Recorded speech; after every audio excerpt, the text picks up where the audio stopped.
They didn't wake up one day and decide to become someone who cheats. That's the part nobody wants to say out loud. Because it's easier to believe that cheaters are a different kind of person. A colder kind, a broken kind. The kind you can identify early if you just pay close enough attention. But the psychology doesn't support that story.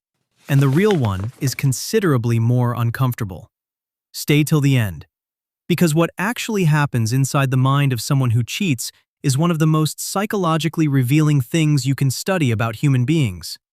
And understanding it doesn't excuse it, it just explains it. And those two things are not the same.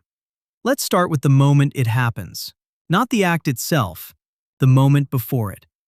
Because research consistently shows that cheating almost never begins as a conscious decision to betray someone. It begins as a series of much smaller decisions that don't feel like decisions at all. A conversation that goes slightly longer than it should. An emotional disclosure that crosses a line so subtly that the line seemed to move rather than be crossed. A gradual leaning towards someone that feels, in real time, almost completely innocent. Psychologists call this the slippery slope of infidelity. And what makes it so consistent across different people and different relationships is the role of what researchers call self-justification.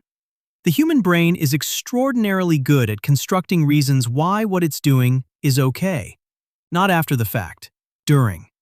In real time, the mind is quietly building a case for each small step that makes the next one feel like a natural continuation rather than a moral choice. I'm just being friendly. We're just talking. Nothing has happened. We're just close. It's not like we've done anything. By the time something has happened, the case has been building for weeks. And the person inside it has been arguing themselves forward the entire time without ever quite registering that they were arguing at all. Now let's talk about what's actually driving this from underneath. Because there are several psychological profiles here, and they're important to understand separately. The first is the validation seeker. This person isn't primarily looking for physical connection. They're looking for evidence that they're still desirable, still interesting. Still the version of themselves that existed before the relationship became routine. Research on infidelity motivations consistently places the need for validation near the top of the list, particularly for people who have what psychologists call a fragile or contingent self-esteem. Their sense of worth rises and falls based on external evidence. And when the relationship stops providing that evidence in sufficient quantities, because relationships always do over time, they start unconsciously seeking it elsewhere. The affair isn't about the other person. It's about what the other person's attention does to the mirror. The second profile is the avoidant attachment cheater. And this one is psychologically fascinating. People with avoidant attachment styles learn somewhere early in life that closeness is dangerous. That needing someone too much leads to pain. And intimacy, real intimacy, the kind that builds in long-term committed relationships, activates all of that old wiring. The closer the relationship gets, the more the avoidant person feels the walls going up. And an affair, counterintuitively, provides a specific kind of relief. It creates emotional distance in the primary relationship. It manages the intimacy before it becomes overwhelming. It keeps the person safe from the full weight of being truly known by one person. They're not cheating because they want more connection. They're cheating because they're terrified of the connection they already have. Pause here for a second, because this is the part that changes how you understand the people around you. Most of the narratives we have about cheating assume it comes from a place of wanting. Wanting more excitement, wanting more sex, wanting something the relationship isn't providing. And sometimes that's true. But research from psychologist Shirley Glass, who spent decades studying infidelity, found something that upended those assumptions. The majority of affairs, especially emotional ones, begin not with want, but with proximity and circumstance. People who work closely together, people who share a difficult experience, people who are simply around each other often enough that something accumulates without anyone planning for it to. This is sometimes called the opportunity effect, and it explains something that most people find deeply unsettling. that the capacity for infidelity is not distributed only among certain personality types. It is activated by specific circumstances in people who would have sworn it wasn't possible for them. This doesn't mean everyone would cheat given the opportunity. It means that the gap between the person who says, "I would never," and the person who did is often not character. It's circumstance. And that is an uncomfortable thing to hold. Now let's talk about what happens after. Because the psychology of a cheater after the fact is as revealing as anything that came before.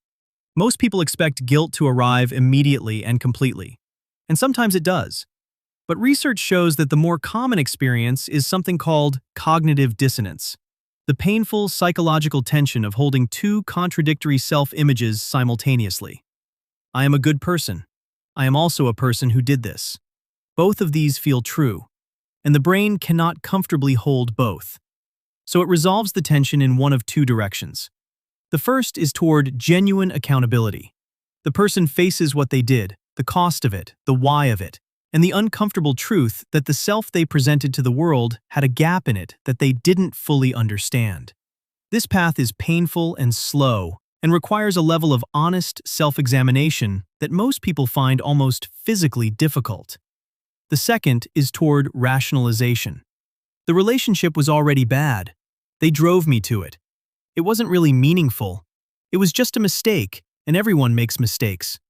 This path is faster and feels better in the short term. But what it actually does is protect the self-image at the expense of the person who was hurt. The cheater preserves their sense of being a good person by distributing the blame until their own share feels manageable. And here's what research from social psychologist Carol Tavris on self-justification shows. Once the rationalization path is chosen, it tends to compound.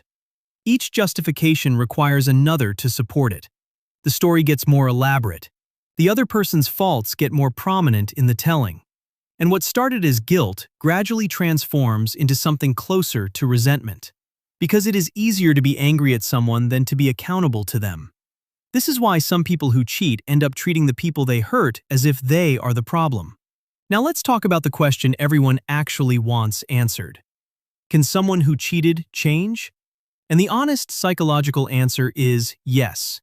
But only under conditions that most people in this situation are never willing to create. Change requires the first path, not the second. It requires genuine accountability without the protective layer of rationalization. It requires understanding not just what happened, but what was happening inside the person that made the small decisions that led there feel acceptable. What need was being met? What fear was being managed? What version of themselves they were trying to preserve or recover. It requires the kind of uncomfortable interior examination that the brain is specifically designed to resist. Because the brain's job is to protect the self-image. And changing the behavior requires first being honest about what it revealed. People do this. It happens. But it requires something specific that nobody can provide from outside. The decision that the discomfort of knowing yourself clearly is worth more than the comfort of the story you've been telling yourself. And here is the thing worth sitting with. Whether you're someone trying to understand a person who hurt you, or someone trying to understand something about yourself that you haven't fully faced yet. Cheating is almost never about what it appears to be about on the surface. It is almost always about something the person hadn't found a way to address directly. A need that wasn't being named. A fear that was running without being acknowledged. A gap between who they presented themselves as and who they actually were in unguarded moments. None of that makes the betrayal smaller. None of that makes the hurt more acceptable. But it does make the person more legible, more human, more recognizable as someone who made a very specific kind of terrible decision.